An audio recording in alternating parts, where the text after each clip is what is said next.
Hey internets, it is now time for part 2 of my 100k special, so another hour of Redpills, going over another stack of questions and answers. I first want to start this video out with clearing up a little misconception a few people had. There's a GoFundMe out there to kind of help me out with my healthcare costs, and I've never really publicly mentioned it in a video before. It was actually something that Praxpen helped me out with through the Young Americans for Liberty, and so a lot of the donations on there are actually just from internal YAL. And apparently some people found it and they wondered if it was a real GoFundMe or not, and if the money actually does go to me. Yes, it does. For those of you who don't know, I have been dealing with an annoying chronic healthcare problem for about almost a year now. The good news is me and my doctors kind of finally know what the problem is. It's not cancer or anything fatal or anything like that. It's actually an issue with my spine, it turns out, but it has been a pain in the butt. It's been costing me a lot of time and energy and money that I could otherwise have spent on the channel, and that kind of sucks. So I guess I'll just give it an official shout out now. If you want to support me for the 100k subscribers for this video, you can feel free to donate to that GoFundMe. The money does actually go to me, and it is a real GoFundMe. There were people who, because I didn't mention it or kind of push it at all, a few people, I guess, thought that it was a fraudulent fund set up by somebody else, pretending to be me. But no, it actually is a real thing. It is a legitimate donation. If you donate to that fund, it will actually go to helping me out with my healthcare. But anyways, let's get into some Q&A, starting with some additional subscribe star and member questions that were just a little bit late. First question is thoughts on slurs. Had a coworker say to me that I shouldn't use the R slur because I'm a straight white male, which was also a very funny false assumption. Oh boy, now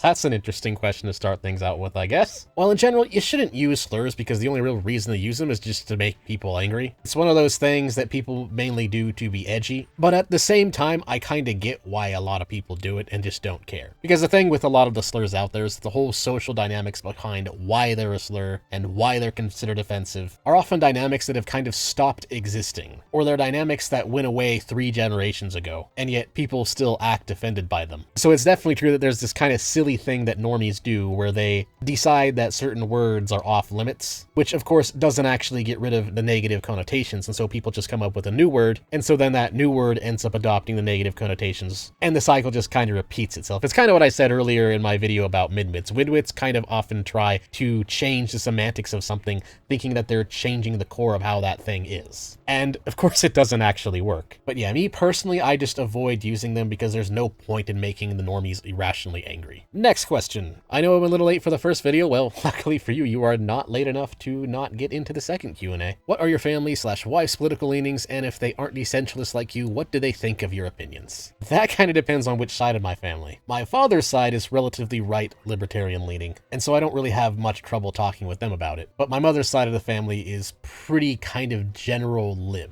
They're not leftist, but they're more just kind of accepting the general neoliberal status quo, and so I just don't really bother talking politics with them at all. Which fortunately for me is easy to do because they live over 1,000 miles away. Now that's kind of the cheat code there. You don't have to worry about family politics too much if you just go full hermit. Next question, another multi-question. I think I've answered the first before in another QA, so I will go with a second. Under what definition would you define leftism and rightism, such as collectivism/individualism, and view on hierarchies? Well, first off, hierarchies are based and necessary and natural. Equality isn't really a thing, and it's not really an attainable thing. The universe itself runs on hierarchy, whether you like it or not. And so my view of hierarchies is that they're necessary, and trying to get rid of them is actually a utopian attack. It is an assault on reality to try and be against hierarchy. And as for defining left and right, I'm kind of one of those annoying people who defines it most on the economic scale. Because the thing is, if you really are fully right-wing in terms of economic freedom, the thing a lot of people don't realize and don't understand is that you ultimately have to accept a lot of cultural concepts that are associated with right-wing thought and associated with what normies view left and right anyways. For instance, you kind of have to shun the worship of equality in the leftist circles if you're going to be fully economically right-wing, because a lot of the arguments for equality are also arguments for leftist economics. And another thing is you kind of have to argue for a lot of right-wing cultural values, because a lot of those values are low time preference, which is another thing that is completely necessary in a society that values voluntarism and market freedom. So in other words, I'm one of those people who primarily looks at it as an economic scale, but then I'll also argue that the other things come with that, and that if you don't bring doing the other things with that, then you're actually kind of being ideologically inconsistent and incoherent. Next question. Are there any planned collabs with other libertarian creators? I mean, sort of. Yes, but I've kind of put collabs on hold until my health gets better. But yes, I do have other libertarian content creators in mind for who I would like to do collabs with in the future. In fact, when my health gets better, one of my planned content is to set up a podcast, which is something I would have actually already done if I just, again, had the time and energy and health for it. Next question, and it is another double question. Sort of, it's two posts right next to each other. Myth of natural monopoly about businesses like Rockefeller and Carnegie. I mean, that one's kinda all saved for its own video. That one's a little bit complex, but the TLDR of it is on natural monopolies is that it wasn't actually a natural monopoly. Standard Oil actually did lobby the government for a lot of favors, and the way their organization worked was actually very complex and based on a lot of legal crap that allowed them to maintain some power. But another thing is, natural monopolies, they're not what people actually think they are. A big problem is that the way a lot of authoritarian economicists define monopoly is a way that doesn't really make sense, and that they define monopoly on just market percentage share. But that doesn't actually tell you very much. For example, YouTube technically has a very large monopoly on audience share. In terms of, streaming videos uploaded by other people, YouTube is overwhelmingly the big 800-pound gorilla. But that doesn't mean that they can just do whatever they want, which is what a lot of people who look at monopolies strictly from an empirical sense tend to think of things. For example, YouTube can't just suddenly charge $30 for YouTube Premium and require you to have YouTube Premium in order to watch YouTube at all. If they were to put all of YouTube's content behind a mandatory paywall, everybody would just immediately switch to Rumble. And content creators like me, knowing that, we would all switch our content to either Rumble or Odysee or whatever, and you would just see massive re-upload to those platforms. Because the thing is, you can have 99.99999% of the market share,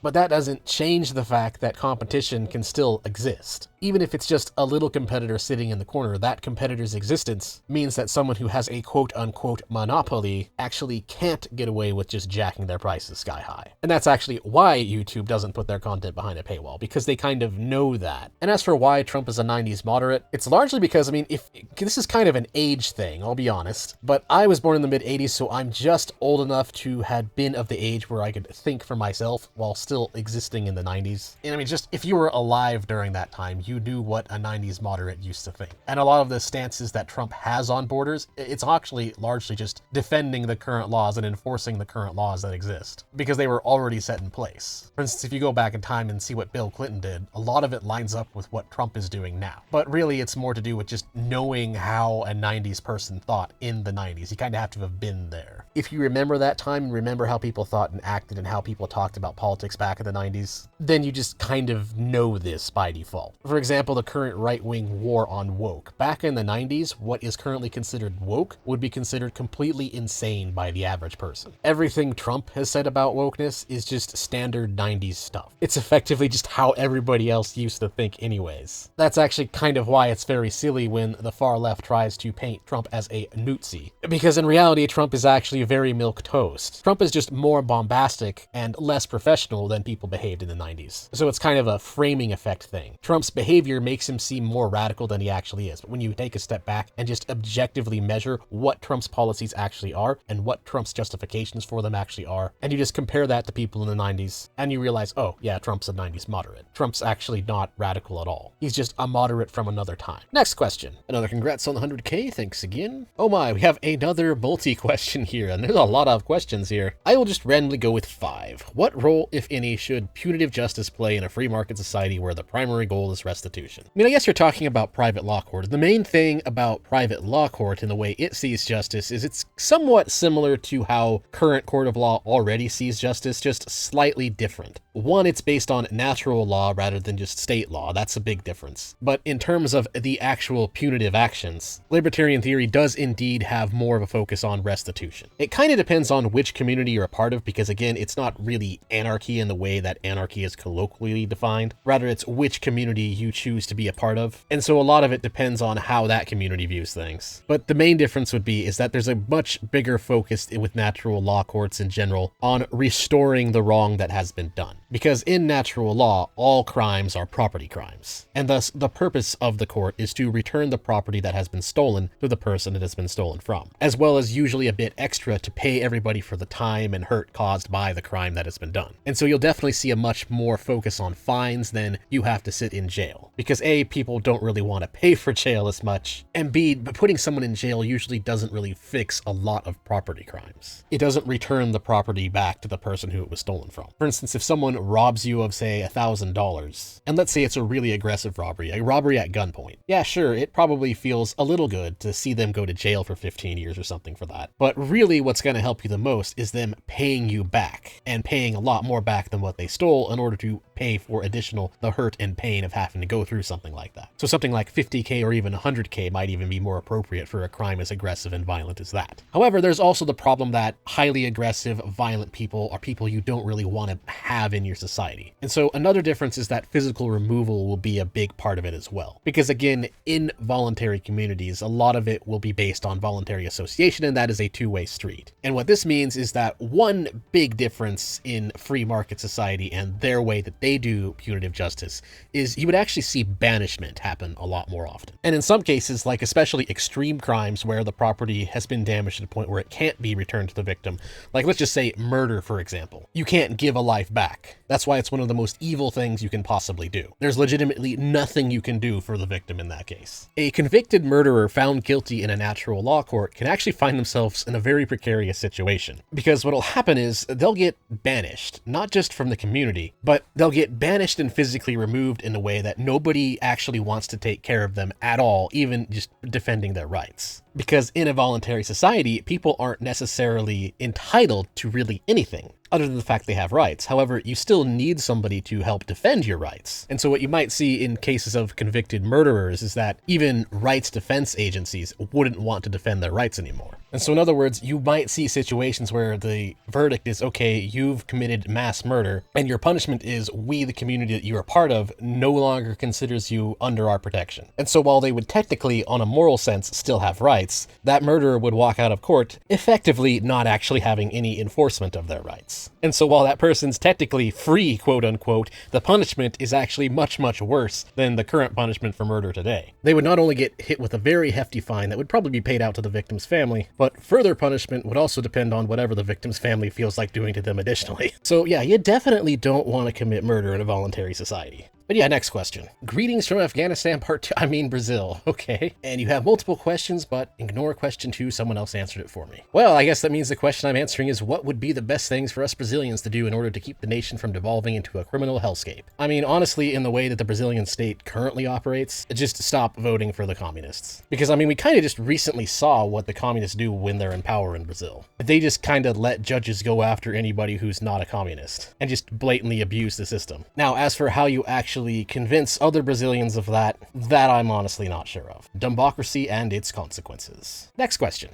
Nice, congrats on 100K. What is your opinion on people who are in the center? Are they too scared to make a stand or something else? Also, face reveal when? Face reveal will probably come when I'm doing better health-wise. I was actually originally planning on doing it around 100K, but I have yet to actually start the podcast, which I had originally planned before getting 100K. But yeah, as for people who are in the center, I mean, that kind of depends on how in the center, because radical centrism isn't really the same thing as centrism. People who are genuinely politically centrist, who are just kind of centrist because they're apolitical, the general reason that happens is actually just low IQ. That's just an empirical fact. People who are politically centrist as a result of not really caring are generally people who are less intelligent. They just don't think about it at all because they don't really think about much, period. But then as for radical centrists, that's a little bit different. That's more or less an ideology that comes from the standpoint of believing that all problems are caused by extremism. And it comes from the assumption that the current status quo is not extreme. And so I just kind of view it as a flawed philosophy. It's the middle ground fallacy at an epistemological scale. Next question. There is going to be a presidential election in Poland soon. The very concept of voting is on my mind, hence the related question. What is your stance when it comes to voting? Should libertarians vote only on principled candidates, or should he support lesser evil when his vote may matter? So that kind of goes into my ideas on just libertarian strategy and libertarians needing better strategy. I think the correct strategy for libertarianism going forward should be you should just adopt the actions in terms of voting by voting for whatever whatever you think will result in the reduction of the state. Because the thing is, democracy in general already goes against far-right libertarianism anyways. And so just the act of voting is already technically considered wrong. But you still have to do it because whether you like it or not, you live in a democracy. This is the parentheses problem. Certain things can't actually be resolved on their own. You can't disconnect philosophy from the reality that it has to exist in, which unfortunately means that voting for the lesser evil is sometimes the smarter move. Unless the lesser evil isn't really significantly less evil. If they're both really crappy candidates, I say vote for the principled libertarian candidate. Even if they're not going to win, there just comes a point where it doesn't matter. And that's kind of one beat stick that libertarians can use in elections. For example, here in the United States, libertarians should kind of put their foot down against certain Republican stances. Because these days, a lot of times libertarians find themselves voting for either the Libertarian Party or the Republican Party. And because, at least in the United States, elections are so close, one thing we can do, at least here, is we can tell Republicans, okay, here, you have to be at least somewhat more fiscally responsible than Democrats, or we're not going to throw you any kind of pragmatic voting. And that kind of forces them to at least adopt some of our stances. And that's kind of the strategy that other countries should mimic. A little bit harder in countries where their lines aren't as thin, but that's kind of what you have to do. Next question. Congrats on 100K. Will Danganronpa be real? I mean, if certain very fringe political factions have their way, sure, Danganronpa could be real, but probably not. At least hopefully not. So yeah, next question. Could you please make a video on the Great Depression? That is one of the videos that I have planned on the to-do list. As for when I will do it, again, as I mentioned in the previous 100K episode in part 1, I publish when I want, deal with it. Next up is another multi-question. I'll just go with number 3 because it's the shortest. Why vaporwave aesthetics? Because they are nice and based. And also for some reason, vaporwave aesthetics tend to irritate the type of person who is very easily offended. Especially a lot of the midwit types. They'll see the vaporwave aesthetic, and because midwits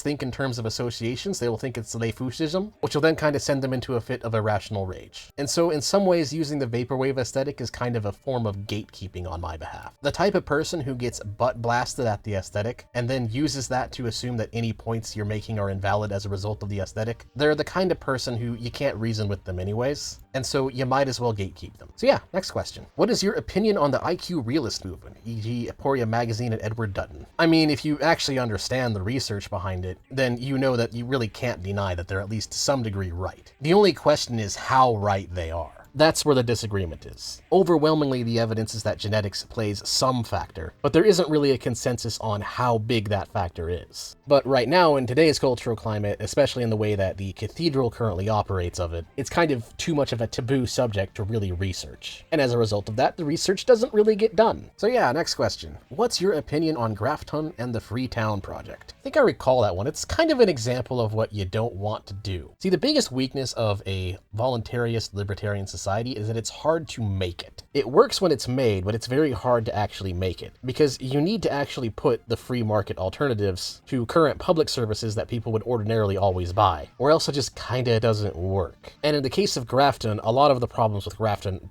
first off, it's kind of because you still owe taxes, and so they didn't really have enough money to do what they wanted to do, and they were way too bold. But yeah, overall, it's just an example of why libertarians need better strategy. You need to understand that you have to actually replace public with private, not just slash everything to bits. Next question. What is your workout routine and what advice do you have for someone just starting to work out and trying to improve themselves? Again, I know an annoying thing about my health is I can't work out as much as I used to, but when I do, my current routine is actually adjustable dumbbells. They're very cheap, they're very easy to get, and they allow you to get some pretty good gains in, and they don't really take up that much space in your house. So that's what I go for. And as for which routines to do or how to use them, honestly, you can just look that up on YouTube or Rumble or whatever. Next question. My question to you is if Cobson will always be a gem. Oh boy. I mean, maybe. But honestly, probably not. Time kind of destroys all eventually. There will likely come a day where nobody knows what Cobson even is. However, if you look at it in terms of just time, then you can always say, well, Cobson will always be a gem in this time frame of today. And there's nothing the future can do to change that. In the eternal now, Cobson will always be a gem. There you go. Next question. Why do so many people, regardless of political leaning, believe in collectivism? Because it's easier to understand things from a collective perspective. That's it. In many ways, collective guilt is kind of a personal incredulity fallacy. It's easier to understand justice from a collectivist perspective than to understand the real and more complex realities that different people had different hands in certain things happening. However, on the flip side, to some degree, collectivism can be a good thing, but only when you don't believe in collective guilt. I think people do want to belong to kind of a collective identity in terms of culture, and there's nothing really wrong with that. I mean, as I've said before, the main difference between us Hoppians and standard libertarians is that we kind of understand this. We kind of understand that culture does matter. It just has to be done in a voluntary association way. That's kind of why one of our big things is abolishing the Civil Rights Act, because civil rights in practice, all it really does is just take freedom of association away. And a lot of people just don't understand that. A lot of people have a very hard time wrapping their heads around understanding why taking freedom of association away actually makes collectivism worse. Because by taking people's ability to disassociate from certain cultural values away, you actually kind of incentivize them to think more in terms of collective guilt, which is a thing that not only a lot of people don't really understand, a lot of our decadent elites don't understand that either. But you're right on that. It's a pretty big problem. Next question. It is a multi-question. What is your favorite ideology that isn't in the right side of politics? I'd say neoliberalism. It sucks, and a lot of neolibs tend to be pretty philosophically illiterate, but one good thing about it I can say is that it at least creates a somewhat stable society. It at least has managed to allow society to have economic growth. The status quo sucks, but there's worse things out there. Next question. Were you ever a communist or communist adjacent, and what piece of literature, argument, whatever convinced you to be one? I have never been a communist. In fact, it was looking into communism and whether or not I would want to be a communist that convinced me to not be one. Probably the big one would be the labor theory of value. When I was reading Marx and the labor theory of value, the immediate question came to my mind, okay, if this is how we calculate value, then why would anybody have any incentive to ever innovate or create anything at all? And so I kind of realized from reading Marx that a lot of Marx's thought is based on demonstrable logical errors. Because just because you can measure something doesn't mean that your assumptions about what that measurement means is correct. And from that, I realized that Marxists are really just engaging in motivated reasoning. They've already decided that they're envious of the more successful, and so they're just looking for whatever mental gymnastics they need to perform in order to effectively hamsterize and justify that envious feeling that they have. And another thing that kind of drove me away was just kind of realizing that the SJW mentality is filled with just a bunch of self-contradiction and errors. For instance, one of the things that actually stopped me from being a neoliberal myself, because when I was a teenager, I used to be more of a neolib, and one of the things that actually threw me to right-wing libertarian thinking was realizing that neoliberalism doesn't really have an answer to Marxism. There's nothing really in neolib epistemology for them to be able to deny the sort of collectivist reasoning that communists use. They can't deny the equity and equality fallacy on any kind of principled grounds, which is actually kind of why wokeness has taken over culture. Because the way that the neoliberals have created Western society as of today, it just doesn't have any kind of vaccine against it. They don't realize that you have to be able to deny that equality is real. I hope that makes sense. Next question. Favorite take from Keynes? I mean, at least Keynes doesn't deny the need for a market economy. His ideas have given economists a sort of excuse to have high time preference, and that is very cringe, and a lot of it doesn't really make much sense, but at least he didn't go full loon. Yeah, next question. How did you become an ANCAP? What was your position prior to being an ANCAP? Well, I've kind of already answered that. I used to be more of like a centrist liberal type. I mean, the best way to understand it is that back when I was a younger teenager, I effectively had the same political ideology as SFO, or Dev as you guys sometimes call him. That's what I used to believe. What led me more to the voluntarious way of thinking is realizing that it's kind of the only answer to what you can call the who watches the watcher problem. So you have a government. How are you going to stop that government from becoming corrupt? Oh, well, you have an agent above that agent watching them, making sure they don't become corrupt. Okay, well, what's to prevent those two agents from working together and becoming corrupt? Oh, well, you have another agent that sits above them, and so on and so forth. And this is why no state, and again, what we mean by that is any organization that funds itself through non-voluntary means. This is why none of them have ever been free of corruption, because it can't actually happen. You end up with a logical problem known as turtles all the way down, which in this case means government bureaucrats all the way down. And so the liberal position is, oh, we'll just have the voters fix it. But the voters haven't fixed it because voters don't make rational decisions. So democracy isn't some kind of stopgap to this corruption either. It does kind of place a little bit of a limit on it. So while I dislike democracy, I don't vehemently hate it as much as Hoppe does, because democracy does at least force the politicians to pretend like they're not being corrupt. And that kind of prevents them from doing the bigger acts of evil. But it's still very much not good. They're still very much corrupt. democracy doesn't really fix it. Democracy is pretty cringe. It's not an answer. The previous 100 years of history is empirical evidence that it does not work. It does not weed out the evil. It just makes it take longer for the evil to fully take over. That's it. It's just a slow march to Marxism rather than an instant suicide. That is liberal democracy. Although I will admit at first I kind of had a similar problem that people still have today, which is just becoming a general libertarian but not really going full ANCAP, because I made the same mistake a long time ago that a lot of other people make, which is judging anarcho-capitalism based on the colloquial definition of anarchy. People thinking anarchy means no rules, when in reality, ANCAP theory uses a totally different definition of anarchy that just means no violating the NAP, which means you still can have a society with rules as long as it's voluntary. In other words, what that means in practice is that how anarcho-capitalism actually functions when it is correctly implemented, which takes a lot of work, by the way. It's a very stable system when it's implemented, but it's actually very difficult to get there. But in actual practice, the way it really functions is similar more to monarchy, specifically the monarchies of old, with a main difference though being that it includes the philosophy of natural law theory and freeholding. So if you can imagine a world filled with 100,000 or so little monarchies, except they're actually private cities and the owner is more of a CEO rather than an actual king, although you could have a cultural king if you wanted to. And so that creates a few important differences in order to make it a much better system than just monarchy. Mainly, you don't have a king that owns people. Instead, you have a CEO that more or less owns the land or owns the private city or helps run the private city, and people are free to leave and free to associate with that city. But the thing is, you'd still have rules and such, and you'd still have security enforcing those rules. It wouldn't actually be LMAO no rules. So things like, oh, well, what's to stop Amazon from forming a military and taking over the world? That's based on the sort of standard definition of anarchy. That's why I kind of prefer different terms than just anarcho-capitalism. I know it makes you sound cool and edgy to call yourself an anarchist, but it confuses the heck out of most people. I think it would actually be better to use terms like decentralized governance, or voluntarism, or even something like voluntarist monarchy would better describe what anarcho-capitalism actually is, other than the label anarcho-capitalism. Because when all's said and done, what really happens with anarcho-capitalism is you just have private cities. And so that's how it really functions. It's very similar to monarchy, except there's a CEO and they don't actually own people like a king does in monarchy. And yes, to the people who understand the theory in full, I am aware that what I just said is a massive, nuanced oversimplification. I get it, but it's a Q&A video.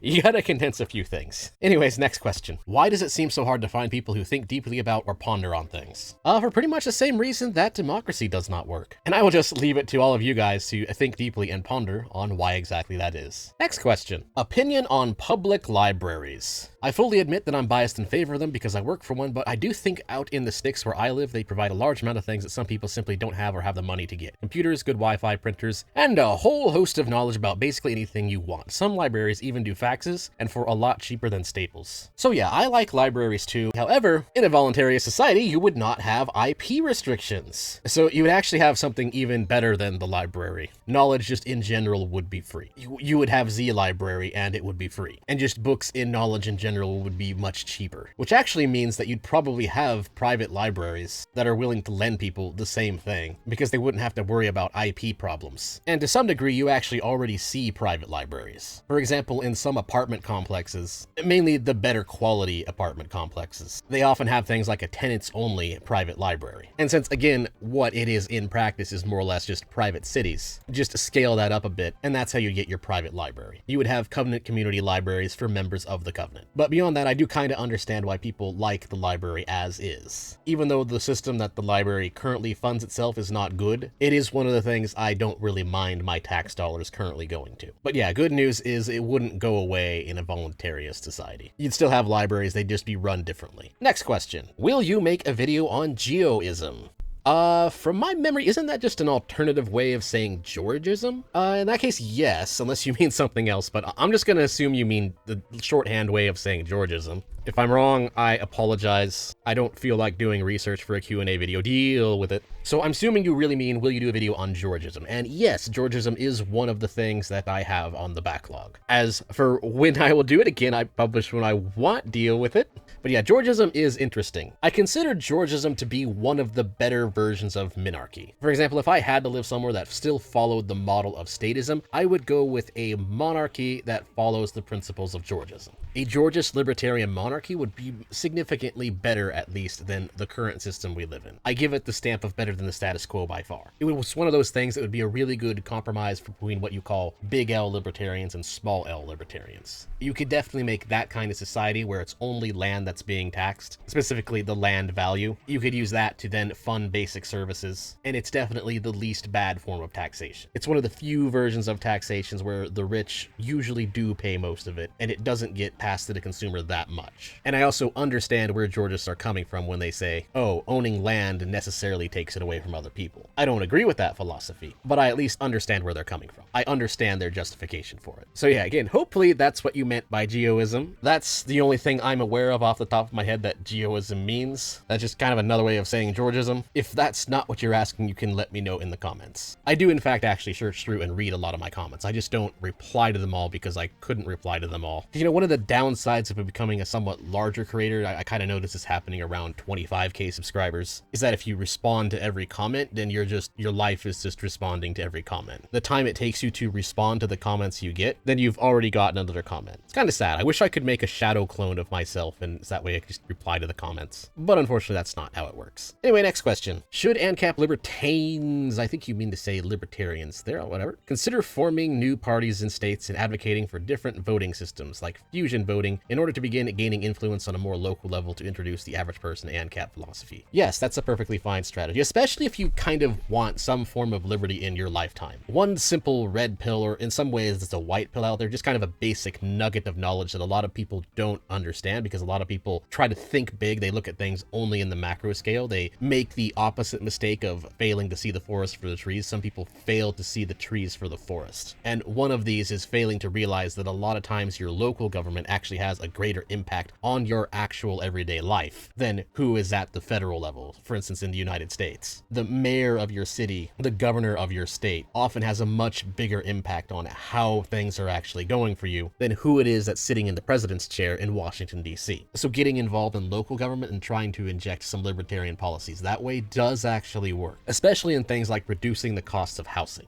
Getting involved in your local government and bringing a YIMBY mindset to it can actually noticeably reduce your cost of living, at least a lot faster than anything that the president will or can do. Next question. You gotta lay into short Fakutaku. Oh no, that would have been my only request here. I mean, I kind of feel sorry for SFO, because the thing is, he's made a lot of good videos in his defense. Most of his videos that are over 4 years old are actually quite good. I think what Devo's problem is that he's kind of having a why, oh why didn't I take the blue pill moment. It's almost like, and I don't know for sure here, it's almost like he wishes he didn't know the truth about things like Gamergate or just how corrupt journos are, and so that way he can go back to believing that our institutions have not already been subverted. And also I think he kind of falls victim to the middle ground fallacy a lot. And this is kind of an issue I have in general, not with really just SFO, but there's kind of a general issue with the trash lib, neo-lib mentality. And it's part of the reason why I left neoliberalism back in high school. They don't have an answer to wokeness. They don't have an answer to Marxist subversion. They want to pretend they do, but they really don't. I kind of explained this recently in a tweet I made in regards to how kind of right-leaning but still neo-lib people, or centrist neoliberals, think in terms of the woke right. And this is what I wrote. The main problem with the term woke right is that James is oversimplifying the concept of wokeness to mean collectivist opposition to liberalism rather than any specific philosophy. This is silly because it completely ignores how philosophy finds its justifications. Wokeness justifies its collective mentality by looking at collective inequality and then concluding it's always from unfairness, which is then used to justify collective guilt. Collective groups defined as victims are then elevated, while those deemed of guilty of oppression are cast out and humiliated. This is why race swapping is a basic example of wokeness. It is done from the justification that they are righting some collective wrong by elevating a quote-unquote victim and replacing an oppressor. The trash libs and the neo-libs and such, they dislike this, but they still want to support the power structures like civil rights laws, democracy, unconditional welfare, and egalitarianism that gives wokeness its ability to spread its ideology and justify their twisted logic. And so the irony is that when you come to understand this, when you realize this problem with the trash lib mentality, it becomes obvious that this is in fact an issue with people like James or the right-leaning neo-libs who are the true woke right. They whine about wokeness, but they refuse to accept that much of their neo-lib beliefs are what the wokes use to maintain their grasp on institutional power and subvert liberalism into neo-Marxism, thus perpetuating wokeness despite disliking it due to their hypocrisy and philosophical illiteracy. Yeah, I'm sorry, you're not going to defend against wokeness with the status quo, because the status quo already believes in the same things that the wokes believe. It just hasn't pushed it to its logical conclusion yet. It is doomed unless we actually see meaningful change. It doesn't necessarily need to be full Hoppe and ANCAP, but we need to at the very least move back in the direction of Calvin Coolidge. If we do not remove the wokes from their intellectual stranglehold on the West's current core foundational beliefs, and at the very least return them to a more stable period where we understood that equality of outcome is not a thing,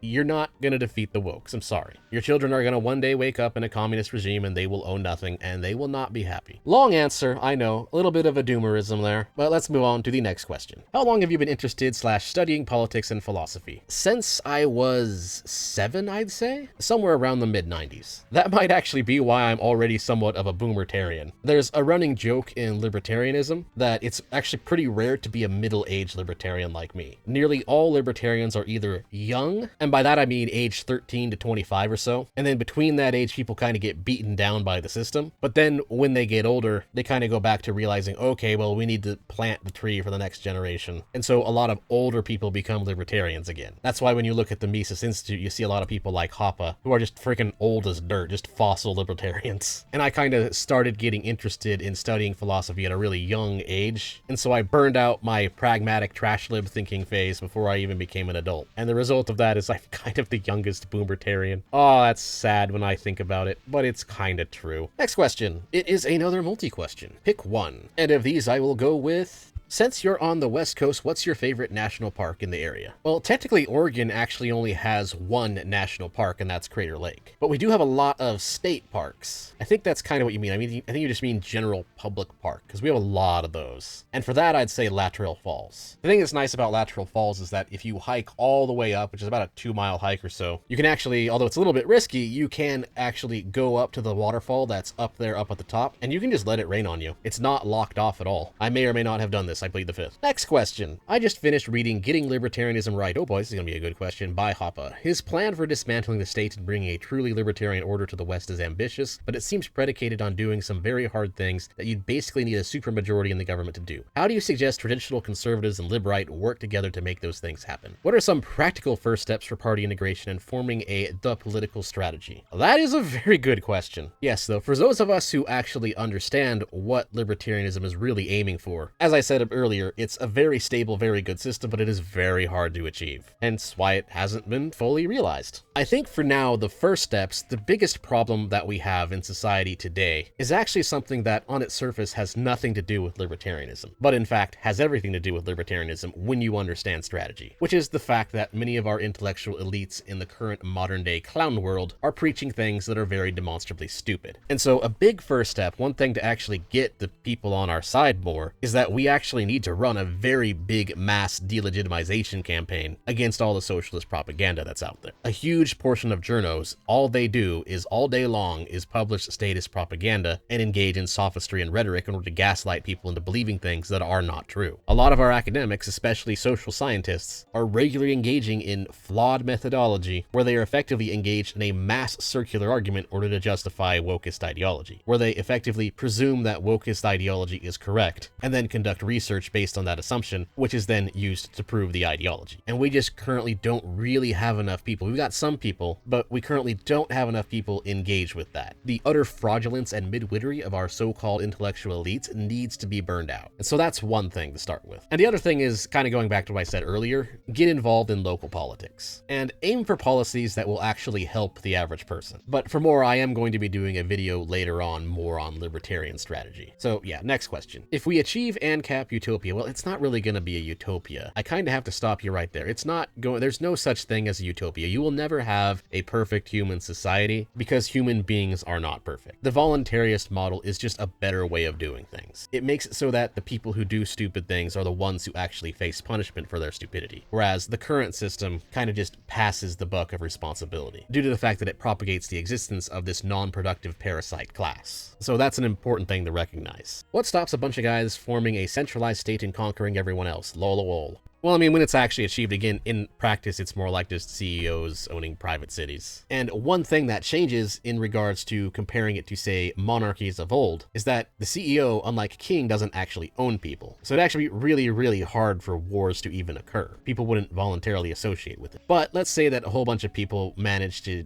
form a centralized state. Let's say a bunch of private communities decided, we're going to take over the world. For that, you have defense contracts. But it'd also be very, very difficult to do. It's kind of the same reason it's easier to spread a virus in Kazaa than it is to spread one in BitTorrent. If you try to do so in BitTorrent, you get physically removed pretty quickly. And the same would happen in a voluntary society as well. And that's another thing I think a lot of people don't realize, because again, one of the reasons ANCAP isn't really a good word for it is because it's actually more like decentralized voluntary societies. And so you get a lot of these questions. And so we will move on to the next question. Do you ever plan on making a dedicated video about ANCAP natural law enforcement? Yep, that is on the list of things to do. Insurance, private, arbitration, certification services, and the like. I do plan to roll a lot of things into one video. That's one of the things that's on the list, is a video effectively, the current title I'm going for is Understanding What Anarcho-Capitalism Actually Is. Because it continues to be the most severely misunderstood political ideology out there. Again, in part because just about everybody who first hears about it intuitively judges it based on the leftist definition of anarchy. They base it on the definition of, oh, no rules, therefore corporations can do whatever they want, blah, blah, blah. And thus cue the typical wave after wave of misconceptions. Yeah, next question. Congrats, been watching since the beginning, so it's rewarding to see you grow. Libertarian might be a bit more talked about each passing year. And it is another multi-question. And I will go with number 2, knowing now that Trump would go absolutely crazy with his tariffs, would you have preferred for Kamala to win? He's not really going that crazy with tariffs because he's more using them as a tool for getting trade negotiation, but the tariffs he has done are pretty bad. However, that definitely does not mean that Kamala would be better. Kamala would just continue all of the problems that are currently killing the West. And Kamala's policies wouldn't have been any better. They'd actually be just full-blown socialism, whereas tariffs are just partial in that direction. But at least on the flip side, Trump is doing some good things, like with Doge. Kamala wouldn't have done anything good. And so yes, it really is a case of the lesser evil. And really, it's the Democrats' fault. They've allowed themselves to become so incomprehensibly corrupt, and in such a big circle of sniffing their own farts, and relying on the people I kind of mentioned earlier, and how a big problem is that many of our intellectual elites are preaching things that are very stupid, because Democrats just kind of believe all of that nonsense. I don't really see anything that the Democrats can actually do. Democrats, in the way that their party currently operates, are at a point where they're just kind of guaranteed to take the status quo and maintain it while also making it worse. In fact, left-leaning neoliberal parties right now are kind of proof of what I said earlier. The neolib establishment has no answer to wokeness eventually perverting liberalism into Marxism. And we just objectively see that in the Democratic Party in the United States, as well as within the neolibs of Canada, and other similar parties in the European Union, and as well as the UK, unfortunately. They are doomed to corruption. It's already rooted into how they operate. Whereas the Republicans, well, the Republicans aren't good, but at least they aren't completely doomed. It's going to take a lot of work, but we can still salvage them. A lot of Republicans, at the very least, understand that there's something very severely wrong going on within the institutions of the West. So, like I said in part 1 of my Q&A, Trump may not be the hero we really need, but he's the hero we get. Next question. Most left-wing take. I think I already answered that, but I'll answer it a little bit differently instead of just left-wing philosophy, because I think the question was slightly different. My most left-wing take, and this isn't really a left-wing take, but I do believe that there does need to be some kind of safety net in each society. I believe it needs to be privatized, so it's not really a left-wing take, but I do believe that society is better with social safety nets. However, on the flip side, I do believe that the problem with our current social safety nets and how we need to change social safety nets is that they need to have the right to be able to physically remove those who try to abuse the system, which just kind of happens naturally when you privatize it. Whether or not that is a left-wing take, I mean, it's kind of leftist coded, because I at least recognize that some people can indeed find themselves in situations when they're down on their luck, but I'm giving a more free market solution to it instead. Which, as I mentioned earlier, I'm one of those annoying people who likes to define right and left based on that. But I will mention it here anyways, because a lot of people would consider that to kind of be a lefty take. I do agree with leftists when they say that sometimes the poor are simply unlucky, and that it can be a pretty crappy, unfair situation to be in. And so yeah, you do kind of need to give people a helping hand. I just provide a different solution than leftists provide on how to actually do that. Because a big difference between libertarians and leftists, because Republicans Republicans get this confused a lot of times. A lot of times, general Republicans think libertarians are closer to leftists when we're very much not. Is that a big part of free market libertarian thinking is recognizing that if a quote-unquote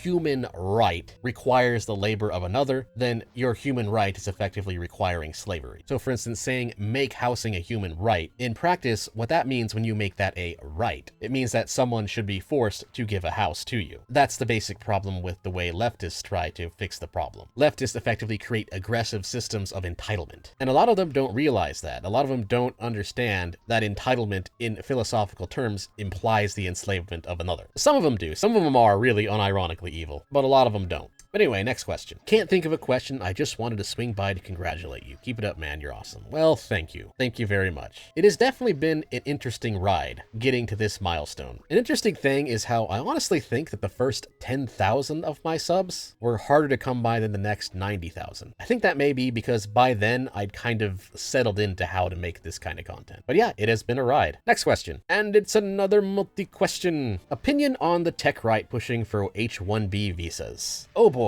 That one's one thing I am actually planning on doing a video, and this one actually will come relatively soon. It's either going to be this month or next month or third month at the absolute latest. I am doing sort of a general borders video where I'm going to kind of go over every single argument for and against open borders. And so yeah, the tech right has a very interesting, unique argument for slightly more open borders. And it kind of has a similar problem with the sort of left libertarian argument for open borders, which is that open borders technically is a good thing, but only in Ancapistan, only in a world with private society, because then it's effectively replaced with private borders. So that there's no actual argument for true open borders. If you believe in private property to any extent, you believe in some form of closed borders. It's just whether or not those borders have been properly homesteaded or not. But the TLDR of it is that open borders plus democracy creates a sort of parentheses logical problem. It's a bit complicated. I'll be going into it when I actually publish that video. And as for the tech right, it's a bit of a nuanced one. They're kind of half correct in them pushing for H-1B visas, but in some ways they're not. Next question. Almost all libertarian right material I've read is focused on the economics and culture of the USA. That's kind of because the idea of freedom, or the basic concept of it, I mean, the 1800s to 1930s or so United States was effectively kind of a libertarian minarchist democracy. And so a lot of the basic ideas of libertarianism are based on that time, which does, yeah, it does make it more difficult to introduce those ideas to the UK. So if you're having a hard time introducing those ideas in other countries, mainly European countries, I would actually take the more libertarian monarchist angle. So your actual question, do you have any pointers on how I can break these cultural and economic barriers and introduce right libertarian ideas to my British friends and family? My answer to that is to kind of take American libertarianism and translate it more through a British cultural angle. And yes, I'm aware that's actually kind of a really complex answer. That's an oversimplification. If you really want to understand it, I would read the reasons for why democracy isn't actually that good. Like, for instance, the go-to ones are The God That Failed from Hans Hermann Hoppe, as well as The Myth of the Rational Voter. Get an understanding from that of why monarchy is better than democracy, and then take the American concept of libertarianism and translate it into kind of a monarchist concept of libertarianism, which is not perfect, but it's kind of a lie for children. But I suspect that that might be a little bit easier for the British to understand and, you know, identify with, and thus it might be a bit more digestible. Next question. Can you breathe? Yes, I can breathe. I think you might be wondering why you don't hear my breath that often in my videos. The reason is actually very simple, and that is because I use a HyperX Quadcast as my main mic, which is a decent USB condenser mic. However, it has the basic flaws of a USB condenser mic. It's one of the better USB condenser mics you can get. However, a flaw is that it produces a little bit of internal noise, and so thus I have a software noise gate on top of it. And so when I'm cutting silence out, a lot of times the noise gate will also negate any kind of light breathing. So yes, I can breathe, and I do breathe. I just have my audio set up in a way that you don't hear it as much. That's all. Next question.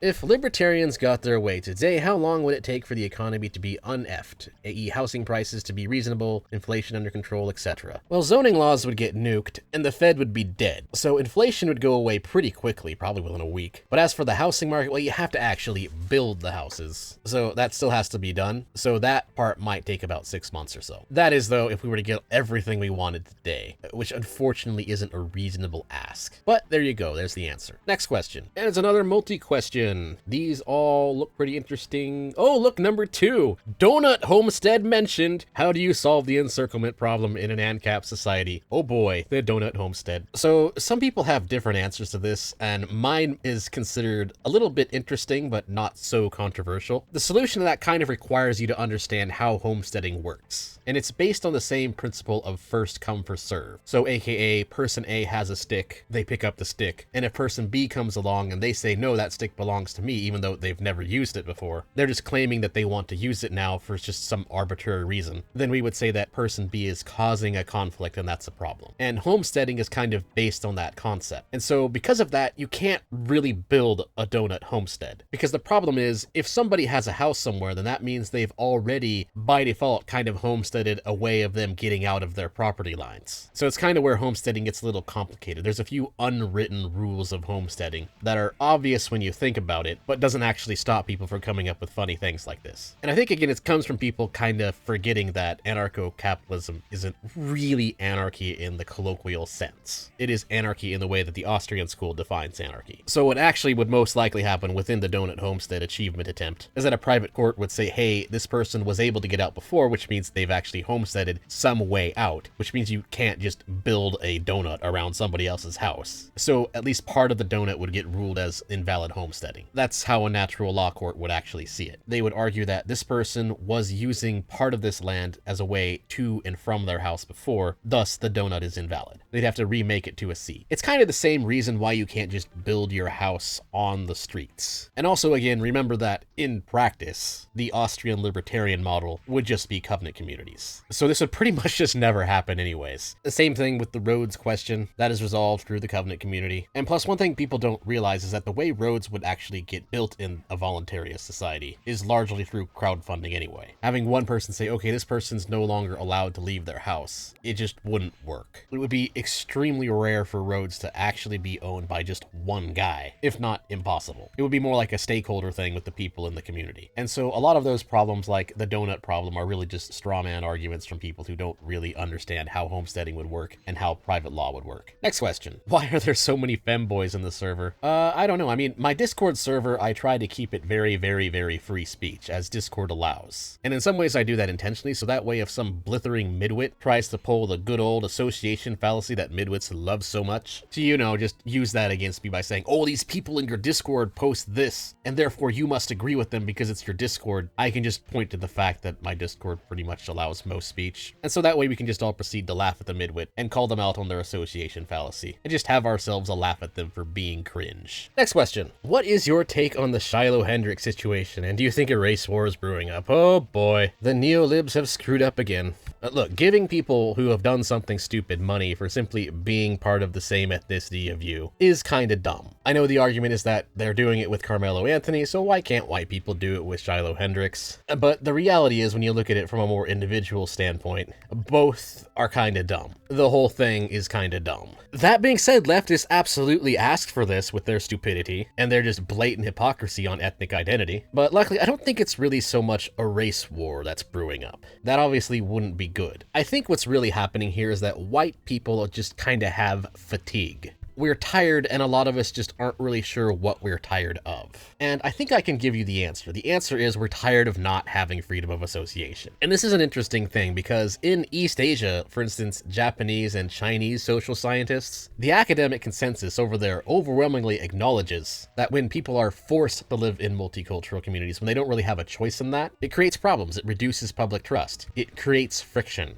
And the way to solve this is to allow it to be voluntary. You have to give people freedom of association. And without it, stupid things like the Shiloh Hendrix situation are just kind of inevitable. This is kind of what I meant when a long time ago, before I was even meant this way, back when I was just a meme smith and on, probably my most famous meme is Islam is right about women. And a lot of people still kind of misunderstand Islam is right about women. It's a jab at both utopian thinking, but it's also an argument for freedom of association. And it explains why. Because the idea that all cultures share an ideology that can be equally mishmashed with each other, it's nonsense. It's utopian thinking. And all you have to do is look at something simple like Western feminism Judaism meshed with Eastern Islam, and you can just find major ideological contradictions. And so the only peaceful answer for that is freedom of association. And failure to understand that, well, that's where you get the fatigue. Next question. Do you like eating bugs? Nope. Don't care for eating bugs. Unless you count shrimp. I'm good with shrimp. It's not really a bug, because technically some seafood belongs to the arthropod family,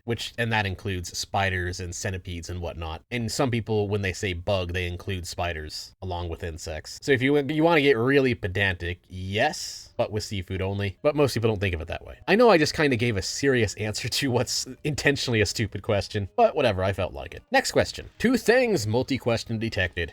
What are my thoughts on people freaking out about the rumors regarding cuts to Medicaid? I mean, Trump's not really cutting Medicaid that much. But I guess you're also asking what the libertarian alternative to Medicaid is. I think a lot of people still don't know that medical costs used to be a lot less expensive, and the reason they're currently expensive today is entirely just completely unnatural. It's a result of lobbying and unions and a whole bunch of crap. For instance, doctors' unions actually lobbied for some insane tier regulations that were intended to create barriers of entry. They actually lobbied to cap the number of people who could be given a medical license. And then on the flip side, there's the medical patents, which are overwhelmingly the biggest reason why so many drugs and so much medical equipment is expensive. I think people don't realize just how cheap private insurance would be for medical care if the FDA wasn't corrupt, and if things weren't tied down by so much bureaucratic regulation, and if we didn't have all these unnatural monopolies. Perhaps I should make that video sooner too, because that's another one I've been kind of thinking of going over. It's one of those things that when you know about it, it's actually almost kind of infuriating. There are things we can do that are libertarian solutions that would cut medical costs by, in some cases, 3,000%. And it's from very small changes too. It's really stupid. It's kind of sad that there isn't a single country that actually does medical care correctly. A lot of people look at the United States as the only private healthcare system, and the truth is we really don't have a private healthcare system. Not one based on free market ideas anyway. And by the way, Medicaid is bad. I don't think people realize that, but the quality of Medicaid is crap. If you have the money to get off Medicaid, you actually should. Being on Medicaid can actually make it more difficult when you need to see a specialist, because a lot of them just reject Medicaid, or they limit the amount of Medicaid patients they can have. It's not actually good insurance. Next question. I struggle in my head with some government elimination. For example, the FDA. On one hand, we could just have private testers to regulate the quality and safety of the market, but the private sector is not currently doing a good job of that in the supplement or vitamin/mineral market. So I struggle with the idea that we wouldn't return to a Jungle Book times of quality. Good question. Probably one that could kind of deserve its own video in conjunction with the rest of the things I've said about healthcare. The thing to understand about the supplement market is that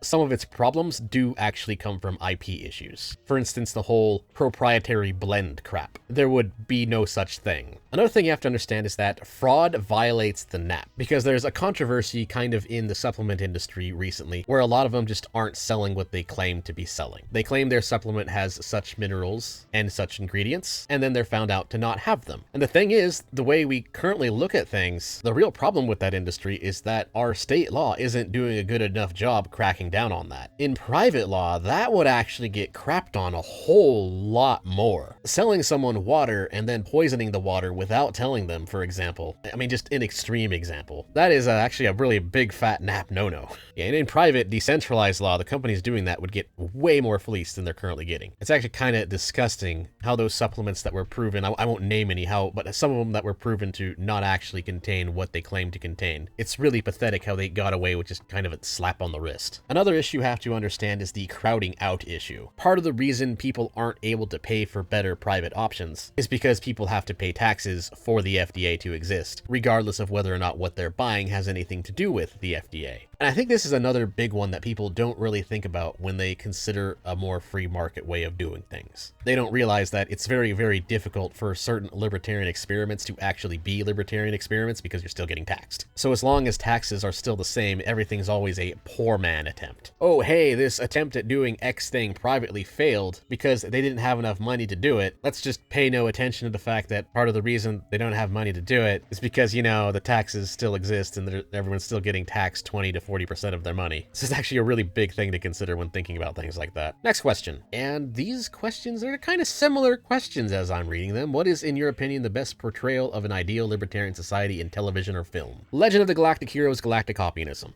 Next question. How would you recommend expanding your political knowledge, and what do you think works best for you? I mean, the correct answer to that is just read, specifically from looking up reading lists online of whatever political theory you want to look up, whatever you want to understand anyways. But one thing I do, one kind of cheat code I've always had, and I've shared this in my previous QA a long time ago, but I'll share this again. Listen to audio versions while multitasking and just doing something else more relaxing at the same time. I have spent countless hours, probably over 1,000 hours, just playing games in RetroArch while listening to nonfiction content. And yes, a good chunk of it being political and philosophical. Heck, I used to do it before I even had a computer. I played freaking Nintendo while listening to cassettes back when I think I started doing that around 9 years old. So yeah, there you go. There's a cheat code. A lot easier to do it these days too. Next question. Can you make a video of you oiling up? Insert Bugs Bunny no.png. Next question. Congratulations. What are your reading/studying habits? Kind of just answered that in a previous question, didn't I? Although I do read more these days. Next question.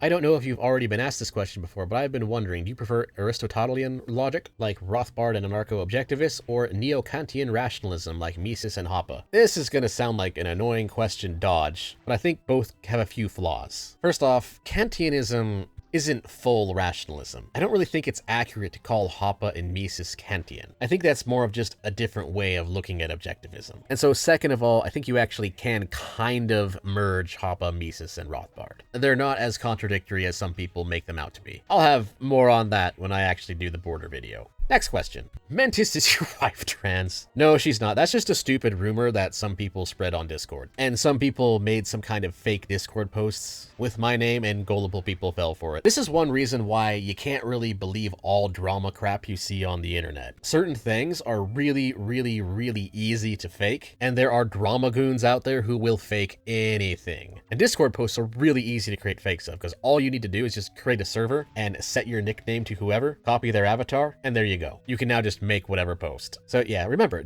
as it turns out, not everything on the internet is true. But no, my wife is biologically born as female, and I would not marry a trans woman because I am not gay. Next question. What career did you dream of having as a kid? Architect. Yep, there you go. Yeah, you can probably guess that I enjoyed Legos as a kid. Next question. What do you see as the future for the Democrat, Republican, and Libertarian parties in the next, say, 20 years? Do you think we'll see major political realignment, schisms, splits, mergings? Oh yes, absolutely. I mean, it kind of already has happened. Because in the past, kind of in the late 90s, libertarians were actually slightly more aligned with Democrats, but Democrats have kind of dropped the ball and screwed themselves and allowed themselves to be subverted by Marxists. So that's just already not a thing anymore. I think a lot of it depends on how well Trump does. The next political alignments and mergings depends almost entirely on whether or not Trump manages to pass meaningful tax cuts. If he fails to do that, when he promised to do that, we may see some changing. There may be some musical chairs that happen in around 2028. If he does a little bit of it, then things might kind of stay the way they currently are with small L and big L libertarianism. And if he does things really well, then you might see more Mises influence within the Republican Party. I mean, ideally, in my ideal world, the way I see it, a good situation would be to change the Republicans into more culturally conservative minarchists, and for libertarians to be ANCAPs. Just kind of a general shifting rightwards and shifting more towards liberty. And the Democratic Party at this point can just die. There's just so many corrupt leaders within the DNC, I don't see them bouncing back. I see them continuing to get subverted by Marxism, and the ideals of how Democrats used to think in the 90s, kind of dead, really. 100% over. Womp womp. Next question. What is your favorite Balkan country? You know, I have to say that a lot of people from Serbia, pretty based. Next question. It is another multi-question. The private city question, I think I answered that question a lot. Well, I haven't fully answered it yet because it kind of requires its own video. So we'll go to number 2. Do you think IP rights will get repealed due to AI and the need for more data? I'm not sure if that will cause IP rights to get completely nuked, but yes, AI creates a very big problem for IP. One that could actually see kind of almost an emergency issue where Congress is forced to finally get off their butts and reform IP. Because the thing is, if you give AI intellectual property rights, you create a whole lot of problems. Because then it just brings the question of, if someone uses AI to create a derivative work of something the AI was trained on, who owns the derivative in intellectual property world? Which then causes you to run into some very stupid legal situations, and part of the reason why IP kinda isn't that good, such as that situation where that monkey took a selfie, then a bunch of twats argued over who owns the selfie. And AI just kinda takes that and multiplies it by near infinity. Who owns what the AI made. And the current thing seems to be, oh well, no one owns what the AI made. But then again, that doesn't change the fact that the AI is trained on data. So can the people who it trained on make IP claims? Well, then you run into a different problem, because technically the way AI trains on data isn't that different from how someone else learns how to draw anyways. So if you try to use that logic, then technically using the same logic, everyone who has learned how to draw by looking at other drawings has committed IP infringement against those authors of those drawings, which is also stupid. And then on the flip side, if you do give AI the ability to have intellectual property rights, then you could end up with a really weird situation where it's because AI is so quick, someone can just use AI to create a whole bunch of derivatives and then use that to copyright troll. For example, what if someone used the AI to make an algorithm to design every possible fantasy character name alongside nearly every possible character design configuration? It's not possible for humans to make that, but in AI with lots of servers and lots of power, which by the way in the future it's going to be a lot easier to do, AI could potentially make a whole just massive slop load of a whole bunch of fantasy characters with every possible fantasy name. And then the person who does that can just copyright troll the crap out of anybody who ever tries to make a fantasy story ever again. And that's just one example of the problem. And really, when you think about it, you realize that AI, what it actually does is it takes all the problems of intellectual property rights and it just multiplies it a millionfold. Because AI creates effortless intellectual content and it does so in a way that isn't technically copying. The correct answer to this, in my opinion, is that at the very least, the world is going to have to start looking at IP, and we're going to have to, again, at the very least, drastically expand fair use. The preferred ANCAP way, the preferred Austro-libertarian way is just not having it, period. But I think kind of a baby step to that would be making it so that things are by default fair use. Or something like everything is Creative Commons 4.0 by default, unless otherwise stated, whereas current copyright law just views everything as copyrighted and not fair use and not something you can just use with attribution, and that's kind of the default way currently, which is very stupid. But on the flip side, I mean,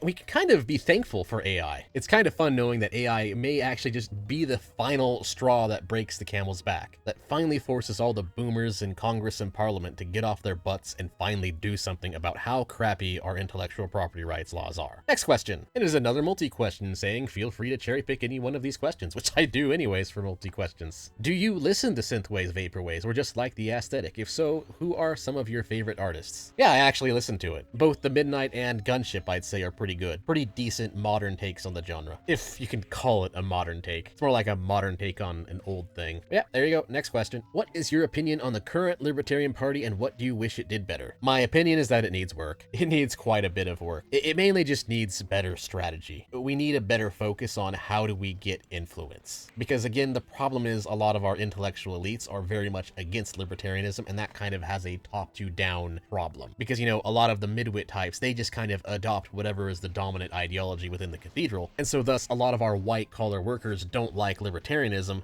because monkey see, monkey think. And that, I think, reflects the current big problem with the Libertarian Party. Aside from just too much internal squabbling. For instance, and I'm going to talk about this when I finally do that border video, a lot of us libertarians fall for even worse forms of purity spiraling than leftists do. And we really need to kind of cut that out. Most libertarian infighting is two people way on the far right calling each other socialists for really stupid reasons. When really we should just be looking at things as, okay, what strategy can we take to at least bring more people and bring more institutions onto our side? We need to stop letting perfect be the enemy of better. And again, too many libertarians I've seen are kind of still in that little bottleneck of not understanding why culture matters, not understanding how intellectual institutions affect how people think. And so they just kind of sit in their bubble and wonder why libertarianism doesn't spread, because too many of them don't want to accept the fact that the dissident right and the NRX types, aka the neo-reactionaries, too many libertarians don't want to accept the fact that they're basically right about the problems within how the Western society is going. NRX perfectly understands what is wrong with culture right now. That is reality. Or in other words, learn to stop worrying and love the hoppa.